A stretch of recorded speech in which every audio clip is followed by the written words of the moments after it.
안녕하세요. 이제 화면이 조금 어둡게 나오네요. 제가 카메라를 새로 샀는데 이게 짐벌 카메라라서 조금 조그만 요만한 거 있잖아요. 이거 페이유 포켓이라고 하나 새로 사서 지금 살짝 테스트해보고 있어요.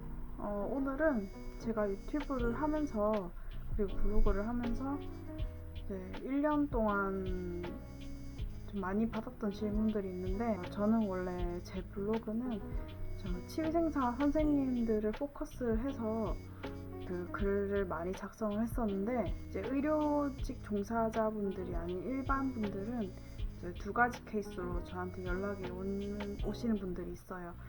첫 번째로는 이제 이민을 해보시려고 직업을 바꾸는 케이스나, 이제 두 번째로는 이제 영주권을 받고 나서 이제 나는 직업을 바꾸고 싶은데 어떤 직업을 해야 할지 몰라서 저한테 연락 오시는 분들이 있으시거든요.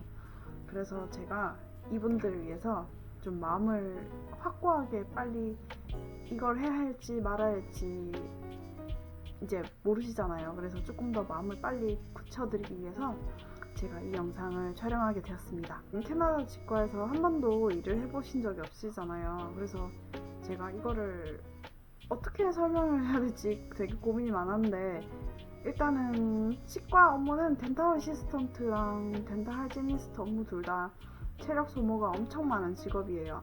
그래서 나는 몸이 조금 약해서 좀 힘든 일을 하기 싫다 이러신 분들에게는 적합하지 않은 직업이고요. 간호사, 저희 병원에 이제 필리핀에서 간호사를 하셨던 선생님이 한 분 계셨거든요. 그 필리핀 간호사를 하다가 이제 치과 어시스턴트로 이제 직업을 전환을 하신 거예요. 그래서 그 사람한테 제가 간호사가 힘드냐 어시스턴트가 힘드냐 한번 물어봤었어요. 그래서 그분이 하는 말씀으로는 체력 강도는 비슷하대요. 그래서 뭐 어느 직업 할 거 없이 비슷하다고 하니까 어쨌든 그 정도로 생각을 하시면 될 것 같아요. 이제 보통 사람들이 돈 많이 벌어서 이게 좋은 직업이니까 나도 해보고 싶다 이런 생각을 많이 하시잖아요. 근데 제가 생각했을 때는 그 돈만큼 정말 우리는 정말 일을 정말 힘들게 하는 것 같아요. 제가 학교 난이도에 대해서 말씀을 드리자면은 덴탈 어시스턴트 과정이나 덴탈 하이진 과정이나 아마 처음 하실 때는 정말 많이 힘드실 거예요. 왜냐하면 저는 정말 한국에서도 배워서 되게 익숙한 과목들이지만 처음 시작하는 분들에게는 정말 외워야 될 게 많아요. 치아 치식 같은 거라든지 치아 재료 치과 재료 이런 거라든지 생물학, 해부학 이런 거 정말 특히 방사선 이런 것도 정말 할 게 많아요. 그런데 굳이 덴탈 어시스턴트나 하이지니스트 중에 어떤 게 더 힘드냐고 비교를 해보면은 당연히 덴탈 하이지니스트가 더 어려워요. 그리고 덴탈 어시스턴트 같은 경우에는 보통 1년 과정이나 13개월 과정이 있거든요. 근데 그 1년 과정이 방학이 있고 1년 과정이 아니라 정말 9시부터 5시까지 쉬지 않고 1년 동안 거의 쉬지 않고 수업을 한다고 생각하시면 될 것 같아요. 그리고 하이지니스트 과정도 마찬가지로 이제 보통 아침 9시부터 5시까지 수업을 하고요. 그리고 그거를 이제 보통 2년이나 3년, 그리고 좀 짧은 과정들은 1년 반 과정도 있어요. 그런 과정들은 방학 없이 진행을 하기도 해요. 제가 가장 많이 질문 받았던 것 중에 하나가 이제 자기는 학교를 가야 되는데 이제 가기 전에 어떤 과목을 먼저 공부를 하고 있으면 좋냐 이런 질문들을 굉장히 많이 받았어요. 그래서 제가 말씀드리는 거는 덴탈 하이진이나 덴탈 어시스턴트나 두 과정 모두 상관없이 생물 과목을 먼저 미리 배워두는 게 되게 좋을 것 같아요. 제가 이제 여기 처음 와서 이제 프리헬스 과정을 배웠었잖아요. 근데 거기서 생물 과목이랑 화학 과목을 다시 배웠었는데 그때 제가 너무 힘들었어요. 진짜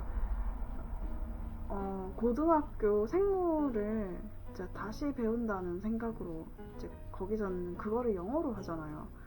그래서 제가 지금 고등학교 졸업한 지 지금 거의 10년 넘었는데 당연히 다 까먹죠. 그리고 고등학교 때 공부도 하나도 안 했는데 그래서 그걸 또 영어로 단어를 하나하나 다 외워야 돼요. 그래서 이제 생물 과목을 이제 어차피 할진 과정을 가거나 어시스턴트 과정을 가면은 다시 배워요. 그래서 거기 그 생물 과목에다가 이제 해부학까지 추가를 해서 배우거든요. 근데 진짜 처음에는 그 기초 과목들 때문에 너무 힘들어요. 그런데 그 기초 과목들만 조금 끝나면은 이제 좀 살만하거든요. 이제 거기에다가 이제 방사선학이 좀 힘든데 방사선학 같은 경우에는 이제 그 기초 물리 있잖아요. 뭐 약간 그 기초 물리 뭐라 해야지? 약간 그 원자 뭐 분자 전자 이거 있잖아요. 기초 물리예요, 화학이에요. 하여튼 원자 아마 물리인 것 같아요. 원자, 분자, 뭐 전자, 뭐 렌트겐 뭐 이런 거 있잖아요. 진짜 기초 물리, 진짜 이거 꼭 공부를 먼저 하셔야 돼. 먼저 하시면은 이제 물리는 전반적으로 조금은 쉽게 따라가실 수 있을 것 같아요. 생물 같은 경우에는 저 같은 경우에는 EBS 생물 과목을 많이 봤거든요. 고등학교 생물 그거 보시면 돼요. 제가 여기서 뭐 어떻게 이런 말을 해도 될지 모르겠지만 성이 변땡땡 선생님이 있어요. 네, 여기서 홍보를 하지 못하니까 변땡땡 선생님 그분 고등학교 생물 이렇게 가르치시는 정말 유명한 여자분 있으시거든요. 그분 거 보시면 정말 도움이 많이 되실 거예요. 그리고 이제 학교 다니시면서 이제 가장 중요한 부분을 제가 지금 말씀드릴 건데 이제 학교 가시면 아시겠지만 이제 덴탈을 외국에서 다른 나라에서 전공을 하셔서 오시는 분들이 굉장히 많을 거예요. 뭐 치과 의사를 하시다 왔다든지 뭐 할진을 하시다 왔다든지 아니면 뭐 치과에서 뭐 근무 경력이 있으시다든지 뭐 별의별 사람들 하여튼 과에 다 오거든요. 나중에 취업할 때 되면은 어쨌든 비전공자분들에게는 나의 경쟁자가 되는 건 마찬가지일 거예요. 그런데 그분들 못지않게 이제 나도 이제 경쟁력을 갖추려면은 이제 방법은 하나밖에 없어요. 제가 학교를 다니면서 이제 치과 경력을 쌓는다는 거. 그 방법밖에 없거든요. 그래서 제가 알려드릴 수 있는 거는 비전공자분들도 이제 학교를 다니시면서 어느 정도 이제 치과에 관한 용어라든지 이런 걸 어느 정도 습득을 하잖아요. 그러면은 가서 그 이력서를 써서 이제 덴탈 어시스턴트나 그 소독 어시스턴트거든요.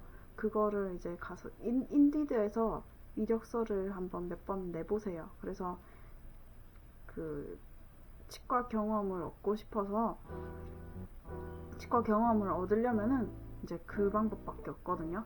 그래서 치과에서 이제 경력이 하나도 없으신 분들은 취업이 조금 어려울 수도 있긴 한데 그래도 이제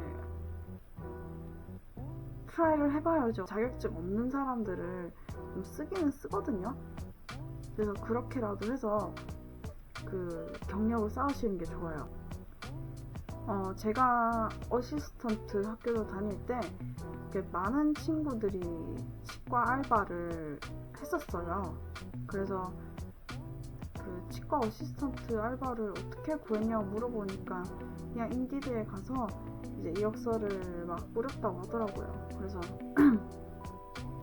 뭐 소독 알바를 한다든지 뭐 덴탈 어시스턴트 그 CDA 말고 DA 잡을 구한다든지 뭐 약간 그런 식으로 다들 직업을 구해서 이제 열심히 경력을 쌓고 나중에 졸업을 하고 이제 그 치과에서 계속 일을 한다든지 아니면 뭐 다른 치과를 옮긴다든지 뭐 그런 식으로 다들 자기만의 경쟁력을 쌓더라고요. 그래서 비전공자분들도 이제 졸업하면은 그렇게라도 경력을 쌓아서 이제 취업을 하는 게 저는 도움이 많이 될 거라 생각을 해서 말씀을 드리고 있어요. 영상 보시다가 궁금하신 거 있으시면 언제든 밑에다가 댓글 달아주시고요. 구독과 좋아요 한번 눌러주시면 저에게 큰 힘이 됩니다. 네, 오늘 영상 여기까지 할게요. 여러분 안녕히 계세요.